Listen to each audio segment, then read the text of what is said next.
എല്ലാവർക്കും നമ്മുടെ പുതിയ വീഡിയോയിലേക്ക് സ്വാഗതം. ഇന്നത്തെ നമ്മുടെ റെസിപ്പി നല്ല ടേസ്റ്റി ആയിട്ടുള്ള ഒരു ചിക്കൻ ഫ്രൈ ആണ്.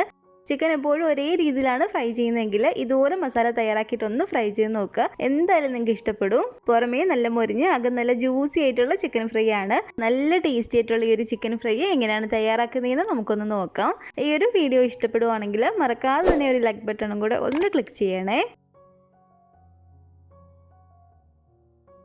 ഈ ഒരു ചിക്കൻ ഫ്രൈ തയ്യാറാക്കാൻ വേണ്ടിയിട്ട് ഞാനിപ്പോൾ ഇതിലേക്ക് 1 കിലോ ചിക്കനാണ് കേട്ടോ എടുത്തിരിക്കുന്നത്. ഞാനിപ്പോൾ 1 കിലോ ചിക്കൻ്റെ അളവാണ് കേട്ടോ പറയുന്നത്. അപ്പോൾ ചിക്കന് നല്ല പോലെ തന്നെ കഴുകി ക്ലീൻ ചെയ്ത് അതിൻ്റെ വെള്ളമൊക്കെ നല്ല പോലെ തന്നെ തോർന്നിരിക്കുകയാണ്.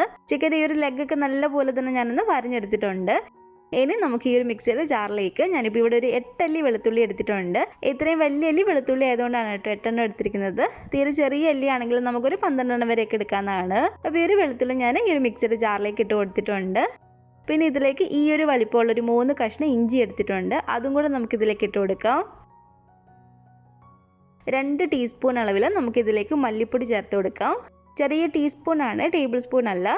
അതുപോലെ തന്നെ 1 ടീസ്പൂൺ അളവിൽ നമുക്കിതിലേക്ക് ഗരം മസാലയും കൂടി ചേർത്ത് കൊടുക്കാം.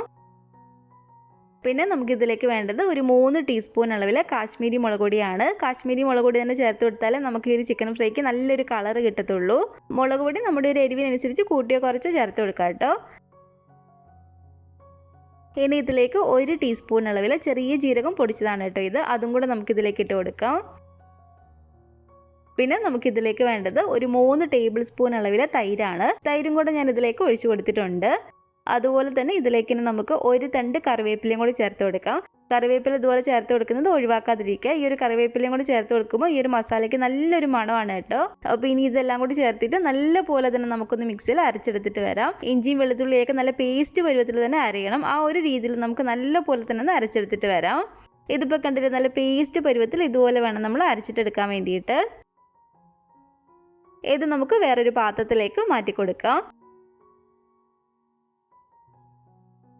പിന്നെ നമുക്കിതിലേക്ക് മെയിനായിട്ട് വേണ്ടത് ഇതുപോലെ കടലമാവാണ്. ചിക്കൻ ഫ്രൈക്ക് നമ്മൾ പല രീതിയിലും മസാല ഉണ്ടാക്കിയിട്ട് ഫ്രൈ ചെയ്യാറുണ്ട്. സാധാരണ നമ്മൾ ചിക്കൻ ഫ്രൈ ചെയ്യുന്നതിനെക്കാട്ടിലും ഈ ഒരു കടലമാവ് വെച്ചിട്ട് ഇതുപോലെ ചെയ്യുമ്പോൾ ഒരു വ്യത്യസ്തമായിട്ടുള്ള നല്ലൊരു ടേസ്റ്റാണ് കേട്ടോ. അപ്പോൾ ഒരു 3 ടേബിൾ സ്പൂൺ അളവിൽ കടലമാവ് ഇതിലേക്ക് ഞാൻ ഇട്ട് കൊടുത്തിട്ടുണ്ട്. അതുപോലെ തന്നെ ഒരു 2.5 ടീസ്പൂൺ അളവിൽ നമുക്കിതിലേക്ക് കോൺഫ്ലോറും കൂടി ചേർത്ത് കൊടുക്കാം. ആ ഒരു പുറമെ നല്ലൊരു ക്രിസ്പിയായി കിട്ടാൻ വേണ്ടിയിട്ടാണ്. ഇതിലേക്ക് ആവശ്യത്തിനുള്ള ഉപ്പും കൂടി ഇട്ട് കൊടുത്തിട്ടുണ്ട് കേട്ടോ. അതുപോലെ തന്നെ ഇനി ഇതിലേക്ക് കുറച്ച് നാരങ്ങ നീര് നമുക്ക് ചേർത്ത് കൊടുക്കാം. 1 ടേബിൾ സ്പൂൺ അളവിൽ നാരങ്ങ നീര് ഞാൻ ഇതിലേക്ക് ഒഴിച്ചു കൊടുത്തിട്ടുണ്ട് കേട്ടോ. എന്നിട്ട് ഇനി ഇത് നമുക്ക് നല്ല പോലെ തന്നെ കൈ വെച്ചിട്ടോ സ്പൂൺ വെച്ചിട്ടോ ഇതുപോലെ നന്നായിട്ടൊന്ന് മിക്സ് ചെയ്തിട്ട് എടുക്കാം.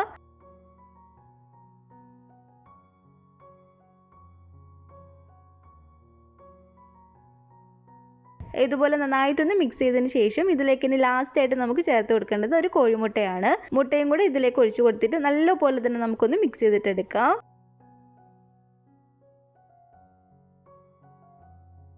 അപ്പോൾ ചിക്കൻ ഫ്രൈ ചെയ്യാൻ വേണ്ടിയിട്ടുള്ള മസാല ഇവിടെ റെഡി ആയിട്ടുണ്ട്. ഇനി നമുക്ക് ഓരോ ചിക്കൻ കഷ്ണങ്ങളും ഇതിലേക്ക് ഇട്ട് കൊടുത്തിട്ട് നല്ല പോലെ തന്നെ ഒന്ന് മിക്സ് ചെയ്തിട്ടെടുക്കാം. ആ ഒരു മസാലയൊക്കെ ചിക്കൻ നന്നായിട്ട് പിടിക്കുന്ന രീതിയിൽ നന്നായിട്ട് ഇതുപോലെ ഒന്ന് മിക്സ് ചെയ്ത് കൊടുക്കുക.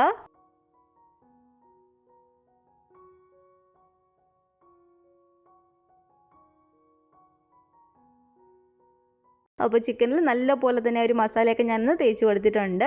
ഇതിന് നമുക്ക് കുറഞ്ഞത് 1 മണിക്കൂർ നേരത്തേക്കെങ്കിലും ഒന്ന് റെസ്റ്റ് ചെയ്യാൻ വേണ്ടിയിട്ട് വെക്കാം. അത്രയും നേരമൊക്കെ ഇരിക്കുമ്പോൾ ഒരു മസാല അതിനകത്ത് നന്നായിട്ട് ഇറങ്ങി നല്ലൊരു ടേസ്റ്റ് ആയിരിക്കും പൊരിച്ചെടുക്കുന്ന സമയത്ത്.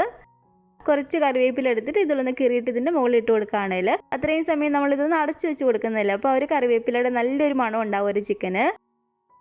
അപ്പോൾ ഈ ഒരു ചിക്കൻ ഇതുപോലെ നമ്മൾ മസാല പുരട്ടി വെച്ചിട്ട് ഏകദേശം 1 മണിക്കൂറോളം കഴിഞ്ഞിട്ടുണ്ട്. ഇനി നമുക്കിത് എണ്ണയിലേക്ക് ഇട്ട് കൊടുത്തിട്ടൊന്ന് ഫ്രൈ ചെയ്തെടുത്താൽ മാത്രം മതി. അത്യാവശ്യം ഒരു മീഡിയം ചൂടായിട്ട് കിടക്കുന്ന എണ്ണയിലേക്ക് തന്നെ വേണം നമ്മൾ ഇതുപോലെ ചിക്കൻ കഷ്ണങ്ങൾ ഇട്ട് കൊടുക്കാൻ വേണ്ടിയിട്ട്. ഇതുപോലെ ഇട്ട് കൊടുത്തതിന് ശേഷം ഒരു മീഡിയം ഫ്ലെയിമിൽ നിന്ന് തീന്ന് കുറച്ച് വെച്ച് കൊടുക്കുക.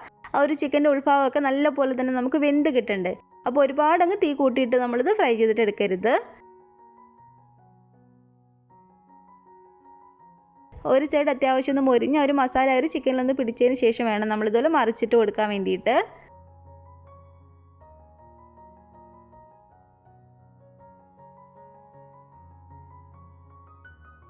കുറച്ച് കറിവേപ്പില വേണമെങ്കിൽ നമുക്ക് ഇതുപോലെ ഒന്ന് വെതറിയിട്ട് കൊടുക്കാവുന്നതാണ്. അപ്പോൾ തിരിച്ചും മറിച്ച് ഇതുപോലെ ഇട്ട് കൊടുത്തിട്ട് ചിക്കൻ്റെ ഉൾഭാഗമൊക്കെ നല്ല പോലെ തന്നെ വേകുന്ന രീതിയിൽ തന്നെ നമുക്ക് ഈ ഒരു ചിക്കൻ ഒന്ന് ഫ്രൈ ചെയ്തിട്ട് എടുക്കാം.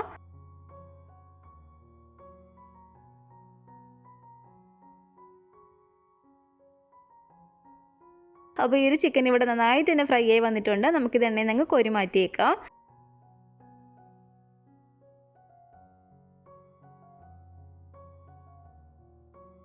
ഇതുപോലെ തന്നെ ബാക്കിയുള്ള ചിക്കനും കൂടെ ഞാൻ ഇട്ട് കൊടുത്തൊന്ന് ഫ്രൈ ചെയ്തിട്ട് എടുക്കുകയാണ് കേട്ടോ.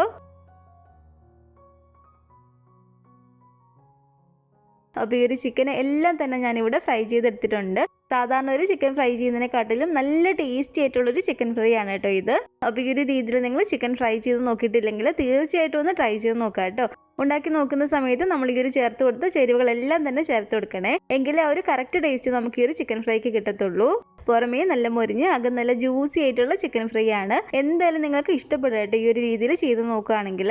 അപ്പോൾ ഇന്നത്തെ ഈ ഒരു ചിക്കൻ ഫ്രൈയുടെ റെസിപ്പി നിങ്ങൾക്ക് എല്ലാവർക്കും ഇഷ്ടപ്പെട്ടെന്ന് കരുതുന്നു. ഇഷ്ടപ്പെട്ടെങ്കിൽ മറക്കാതെ തന്നെ ഒരു ലൈക്ക് ബട്ടണും കൂടെ ഒന്ന് ക്ലിക്ക് ചെയ്യുക. നിങ്ങളുടെ അഭിപ്രായങ്ങളൊക്കെ കമൻറ്റ് ചെയ്യുകയും ഫാമിലിയും ഫ്രണ്ട്സും ഒക്കെ ആയിട്ട് നമ്മുടെ ഈ ഒരു വീഡിയോ ഒന്ന് ഷെയർ ചെയ്ത് കൊടുക്കുക. പുതിയതായിട്ട് നമ്മുടെ ചാനൽ ആരെങ്കിലും കാണുന്നുണ്ടെങ്കിൽ ഇതുവരെയായിട്ട് നമ്മുടെ ചാനൽ സബ്സ്ക്രൈബ് ചെയ്തിട്ടില്ലെങ്കിൽ താഴെ കാണുന്ന റെഡ് സബ്സ്ക്രൈബ് ബട്ടണും കൂടെ ഒന്ന് പ്രസ് ചെയ്ത് സപ്പോർട്ട് ചെയ്യണേ. കൂട്ടത്തിൽ ആ കാണുന്ന ബെൽ ഐക്കണും കൂടെ ക്ലിക്ക് ചെയ്യുകയാണെങ്കിൽ ഞാൻ പുതിയ റെസിപ്പികളൊക്കെ ഇടുന്ന സമയത്ത് നിങ്ങൾക്ക് അതിൻ്റെ നോട്ടിഫിക്കേഷൻ കിട്ടുന്നതായിരിക്കും. ഇൻഷാ അല്ലാഹ് വീണ്ടും നമുക്ക് ഇതുപോലെ നല്ലൊരു റെസിപ്പി ആയിട്ട് കാണാം.